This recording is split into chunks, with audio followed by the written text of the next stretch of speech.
akan memberikan tutorial atau cara untuk mengaktifkan perhitungan pajak di Accurate Online ya. Yang pertama yang perlu kita lakukan yaitu mendaftarkan dulu ya untuk data informasi perusahaan kita di sini. Untuk pajaknya di sini kita bisa isi ya informasi detail-detail terkait dokumen pajak kita. Kita bisa isi di sini. Terus ini juga nanti kita bisa atur ya dokumen pajaknya seperti apa gitu ya. Terus tipe NPWP-nya ini 16 digit atau 15 digit. Terus kita bisa centang aja di sini untuk default PPN ya. DPP-nya 11/12. Oke, setelah itu kita bisa langsung simpan aja settingannya. Lalu kita lanjut ke modul perusahaan. Di sini ada pajak ya.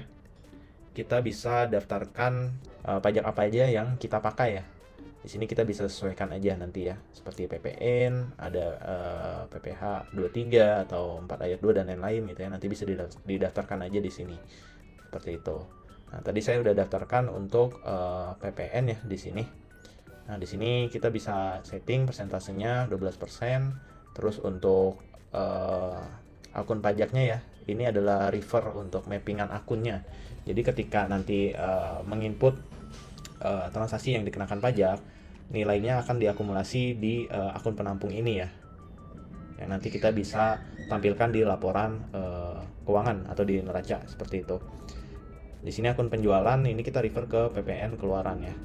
Ini kalau kita lihat PPN keluaran di sini ya, ini udah ada secara default ya. Kita sudah sediakan PPN keluaran ini masuk ke liabilitas ya. Nanti di posisi neracanya dia akan ada di liabilitas seperti itu. Nah, untuk yang pembelian ini PPN masukan sama ya, ini bakal masuk ke other current asset seperti itu. Oke, ini kita simpan saja. Nah, lalu kemudian setelah itu kita bisa daftarkan di data pelanggan atau data pemasok ya. Jadi nanti ketika kita daftarkan data pelanggan atau data pemasok, kita bisa sekaligus setting juga untuk informasi pajak terkait customer atau supplier tersebut seperti itu. Di sini saya contohkan untuk data pelanggan ya, data pelanggan di sini. Nah, ketika kita daftarkan di sini nanti di sini akan ada kolom pajak ya. Nanti di sini kita bisa sesuaikan aja untuk informasi pajak terkait customer tersebut seperti itu. Nah, tadi saya udah sempat kasih contoh ya untuk ini PT ABC, ini kita udah isi ya. Ini contoh saja seperti ini. Ini kita bisa langsung simpan aja. Oke. Nanti di data supplier pun sama ya. Di data supplier ini kita bisa masukin aja ya. Di data supplier kita bisa masukin misalkan di sini supplier A ya. Ini pajaknya kita bisa isi aja ya di sini ya. Ini contoh saja seperti itu. Terus tipe transaksinya ini seperti apa kita bisa atur ya, seperti itu. Oke, mungkin ini kita sesuaikan aja untuk sampel saja ya. Oke, setelah itu kita lanjut ke transaksi ya. Kita coba simulasikan untuk transaksinya ya. Kita akan buat transaksi pembelian, lalu kemudian transaksi penjualan, dan kita bisa lihat nanti di akhir ya untuk laporan pajaknya seperti apa. Oke, kita bikin dulu untuk transaksi pembelian di sini ya. Kita input faktur pembelian langsung saja. Ini saya contohkan untuk faktur pembelian langsung ya. Kita bisa pilih pemasoknya tadi supplier A ya. Ini melakukan pembelian misalkan barang A ya. Barang A ini misalkan melakukan pembelian 10, untuk harganya sendiri misalkan di sini 100.000 ya satunya. Nah, di sini ada kolom pajak ya untuk informasi pajak. Nanti tinggal di checklist, unchecklist saja. Kalau memang transaksinya dikenakan pajak, kita bisa checklist. Kalau tidak, kita tidak perlu checklist ya. Nah, nanti ketika kita simpan di sini akan ada otomatis ya perhitungan pajaknya ya. PPN 12% dan DPP-nya sudah kita sediakan sudah kita setting ya, DPP nilai lain seperti itu. Oke. Nah, terus juga di sini kita bisa setting juga ya untuk tipe transaksi dan nomor faktur pajaknya bisa dimasukin aja di sini. Gitu. Ini misalkan saya contohkan gini ya. Ini untuk contoh aja. Oke. Nah, terus kita bisa langsung simpan. Lalu kemudian datanya nanti akan ada di sini. Untuk history transaksi pembelian sudah kita input ya. Dan di sini juga kita bisa modifikasi nih kolom-kolomnya ya. Nanti mau dimunculkan kolom apa. Misalkan saya contohkan di sini ya kena pajak, terus juga DPP ya. Nah, ini udah muncul ya di sini. Seperti itu. Oke, ini untuk pembelian. Nah, di sini kalau kita lihat jurnal yang terjadi itu nggak hanya jurnal pembelian aja untuk pencatatan hutang aja, tapi jurnalnya akan seperti ini. Sudah ada jurnal untuk PPN masukannya juga. Seperti itu. Oke, itu untuk mencatat pembelian dengan pajak. Nah, lalu kemudian kita catat penjualan yang dikenakan pajak ya. Kita bisa langsung aja bikin faktur penjualan di sini. Sini kita contohkan PT ABC ya. Melakukan pembelian barang A sebanyak 2 piece ya.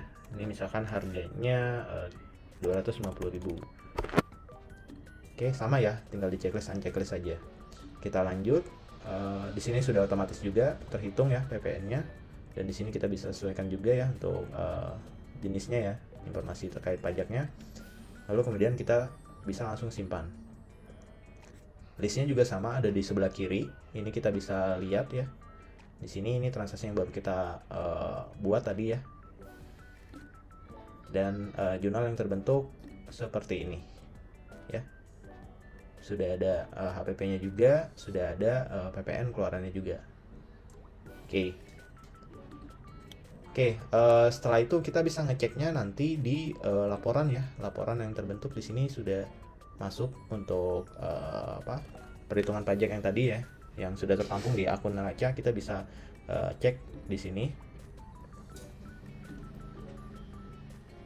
Nah, di sini sudah masuk ya. Untuk PPN masukannya sudah tercatat otomatis di neraca. Terus juga dari sisi kreditnya juga sudah ada ya di sini. PPN keluarannya sudah tercatat. Oke, ini kita bisa cek juga dia masuk ke buku besar ya. Ini tadi saya sebelumnya udah ada buat 2 transaksi. Yang atas ya, ini transaksi yang terakhir tadi kita ya. Seperti itu. Di sini juga sama ya, PPN masukan kita bisa cek juga. Ini masuk ke buku besarnya. Ini kalau kita cek kita cek lagi, ini akan langsung ke tampilan fakturnya gitu ya. Jadi gampang nanti kalau misalkan mau ngecek transaksi-transaksi yang memang ada kesalahan gitu ya. Oke, di daftar laporan ini sudah masuk langsung otomatis ke sini, dan kita juga punya laporan khusus untuk pajaknya ya di sini ya. Kita bisa lihat nih nanti nih daftar PPN keluaran, PPN masukan, terus juga kita bisa lihat ya rekonsiliasi PPN lebih bayar atau kurang bayar. Ini sudah tercatat semua nanti di sini. Ya. Ini yang tadi kita input ya. Seperti itu. Oke. Nah, lalu kemudian kita bisa juga ngecek dari sini ya untuk tarik datanya, untuk kita buatkan faktur pajaknya. Misalkan nanti mau ditarik, diimpor ke website pajak ya, kita bisa ceknya di sini ya. Daftar laporan, SPT PPN atau PPN BM, nanti transaksinya terekam semua di sini ya, pajak keluaran dan pajak masukan yang sudah kita buat ya, seperti itu. Ini kita tinggal refresh saja. Nah, ini sudah tercatat semua ya. Nah, ini nanti kita bisa unduh aja langsung. Nah, ini nanti jadinya XML ya filenya ya. Nanti kita tinggal import saja untuk dibuatkan untuk faktur pajaknya ke aplikasi Cortex seperti itu. Oke, kurang lebih untuk tutorialnya seperti itu untuk setting pajak dan penginputan transaksi yang dikenakan pajak di Accurate Online ya. Sampai ketemu di tutorial yang lainnya ya. Terima kasih.